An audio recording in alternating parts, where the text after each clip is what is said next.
안녕하십니까, 이영철 선생입니다. 오늘은 방구정과 압구정이란 제목으로 시민을 위한 역사 산책을 시작하겠습니다.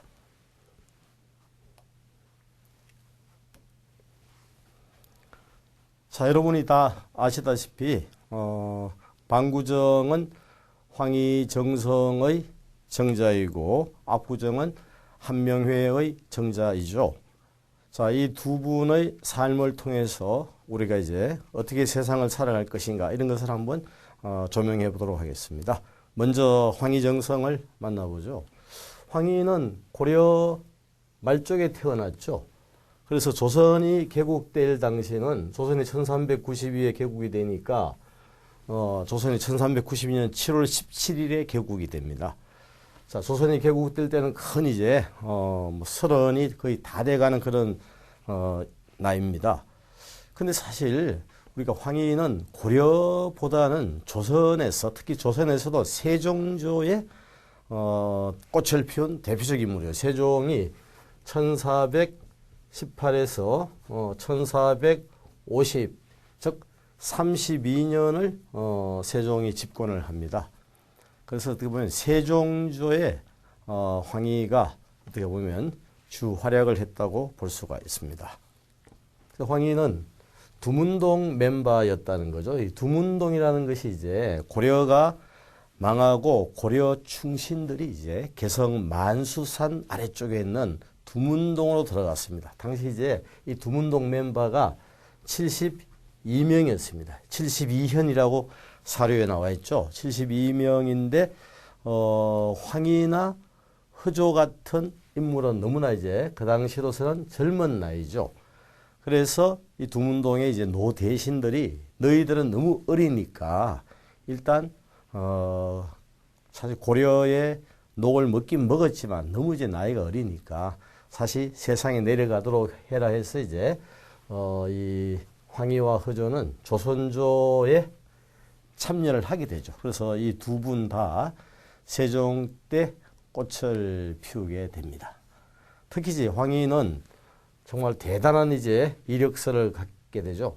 물론 정확하게는 이제 태종이 사실 굉장히 그 태종은 뭐 1차, 2차 왕자에 난 이후 이제 왕이 되고 또 양령이라는 첫째 아들 폐세자를 하고 셋째 아들 충령을 왕으로 이렇게 만들면서 상당히 복잡한 그런 과정이죠.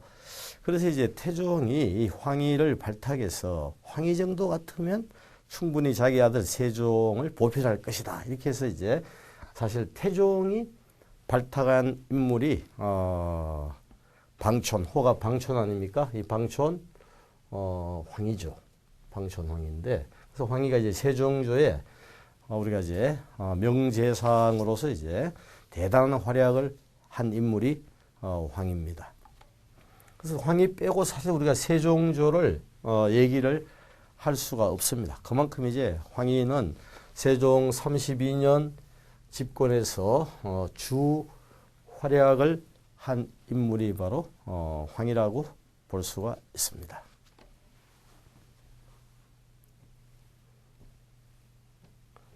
자, 그러면 한명회에 대해서 한번 살펴보죠. 한명회는 이제 조선조가 창업이 되고 태어났죠. 그래서 한명회는 우리가 잘 알다시피 이제 계유정난 후 이제 떠는 인물이 한명회 아닙니까? 최근에 이제 관상 같은 영화에서도 한명회가 나타나지 않았습니까? 그래서 이제 한명회는 어떻게 보면 이제 세조 이후에 출세를 해서 성종조까지 이제 어떻게 보면 엄청난 출세 가도를 달린 인물이죠. 그렇지만 이제 황희와 달리 이 한명회 쪽에서는 다소 이제 이 권모술수라는 말이 항상 따라 붙습니다.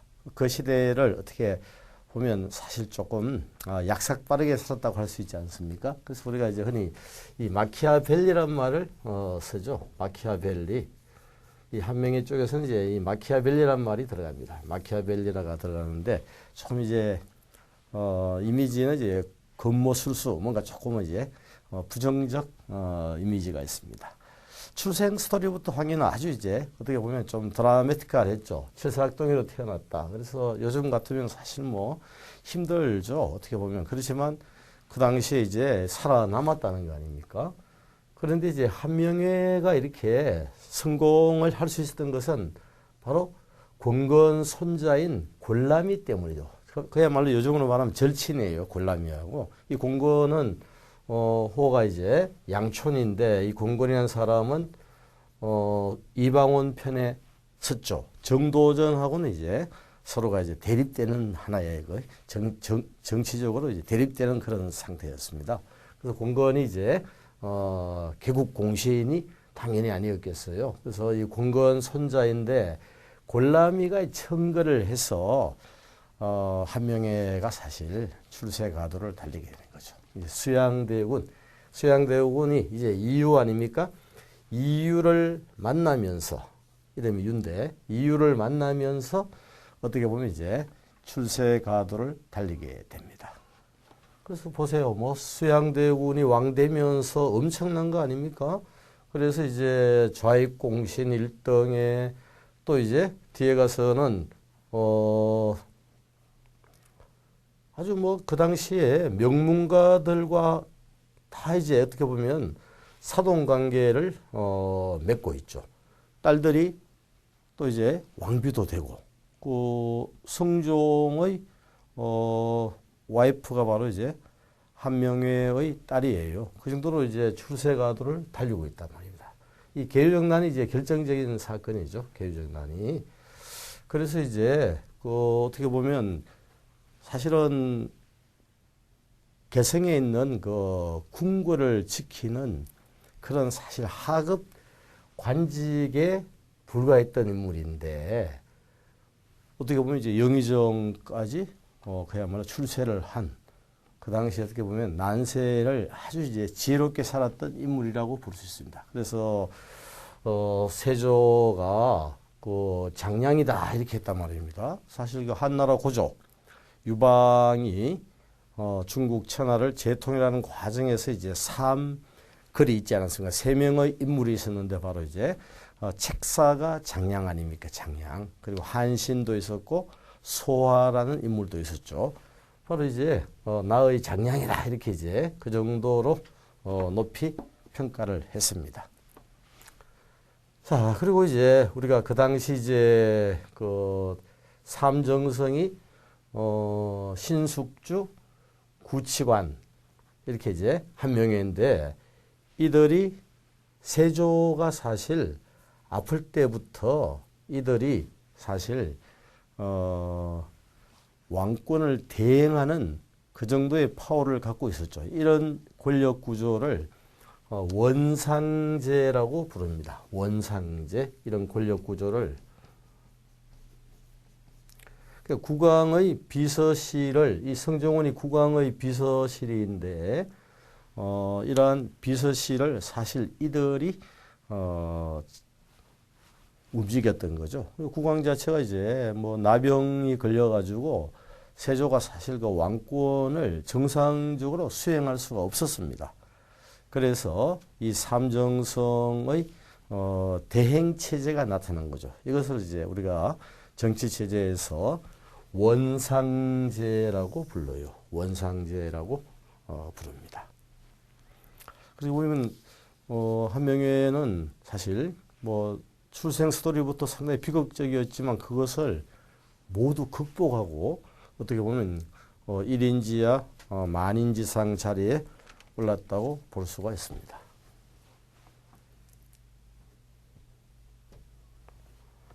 자, 그러면 우리가 이제 황희의 여러 가지 에피소드가 많은데 황희 에피소드 중 이제 당시 이제 황희가 얼마나 이제 여유가 있고 어떻게 보면 그 시대에서 어떻게 보면 가장 황희가 어떻게 여유 있는 그런 인물이었음을 보여주고 있는 그 에피소드가 있습니다.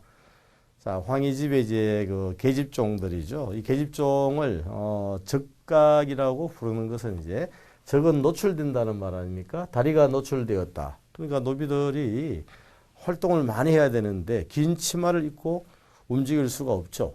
그래서 이제 계집종들은 짧은 치마를 입었죠. 그러니까 그 다리가 노출되었다는 거, 저건 이제 우리가 적나라도 할 때 저거 아닙니까? 다리가 노출되었다. 바로 계집종을 말하죠. 본래 이제 여기 사자성어인데 창두 적각이라고 해서 창두는 남자 노를 말하죠. 그러니까 머리를 이제 빡빡 밀었으니까 머리에서 푸른색 빛이 났다. 그래서 머리 두자하고 남자 노를 창두라 그리고 여자 피를 적각이라고 불렀어요. 짧은 치마를 입어서 다리가 노출되었다. 그래서 여자 비들이 계집종들이 이렇게 서로 이제 자기가 이제 잘했다고 떠들고 있었다는 거죠. 이때 이제 황희가 지나갔는데 서로 이제 자기가 잘했다고 이렇게 시비를 가려달라고 했는데 황희는 일단 A, B가 있었다는 거 아닙니까? 둘이가 있었는데 너 말도 맞고 너 말도 맞다. 그러니까 결국은 뭐 시비를 가려준 것이 아니고 이제 결국은 내가 말하는 것도 맞고 그리고 상대방 애가 말하는 것도 맞다는 거 아닙니까?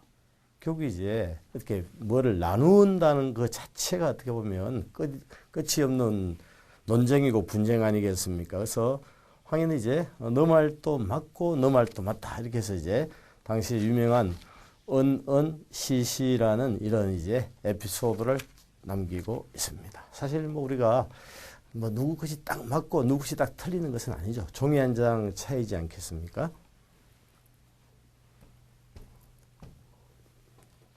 자, 한명회를 우리가 뭐 근모술수주의와 연결시켰을 때 이제 그 한명회가 조금 이제 오버되는 그런 느낌이 있지 않습니까? 그래서 이제 한명회의 권력 남용을 보여주는 에피소드가 있습니다.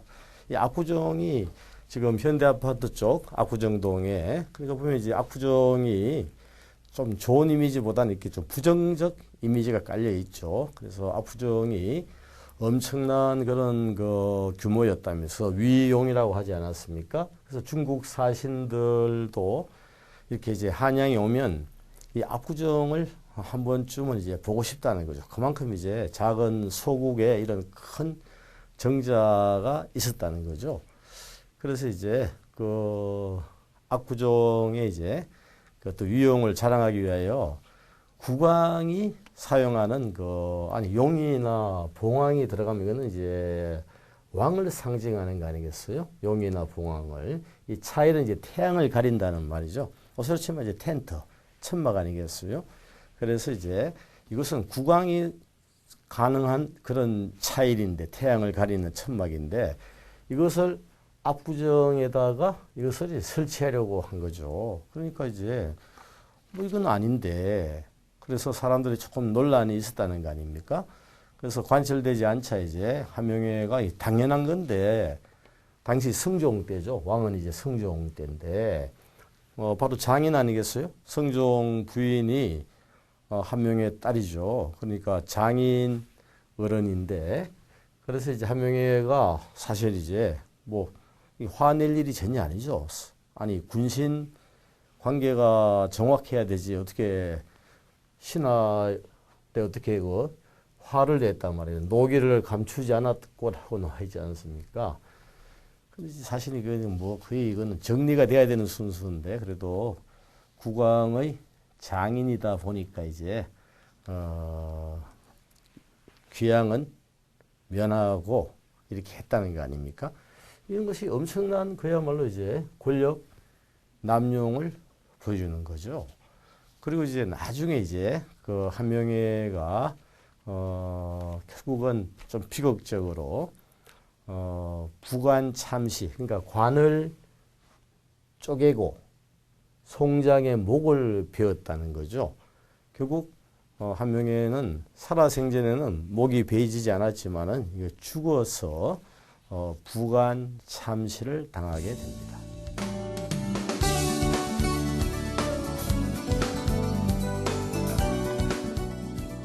자, 우리가 세상을 어떻게 살 것인가를 생각할 때 조선시대 두 인물의 캐릭터와 에피소드들이 상당히 시사하는 바가 큽니다. 그 대표적인 인물이 바로 이제 황희와 한명회가 되겠죠. 황희의 정자는 임진강변에 있는 방구정이고 한명회의 정자는 한강변에 있었다는 압구정이죠.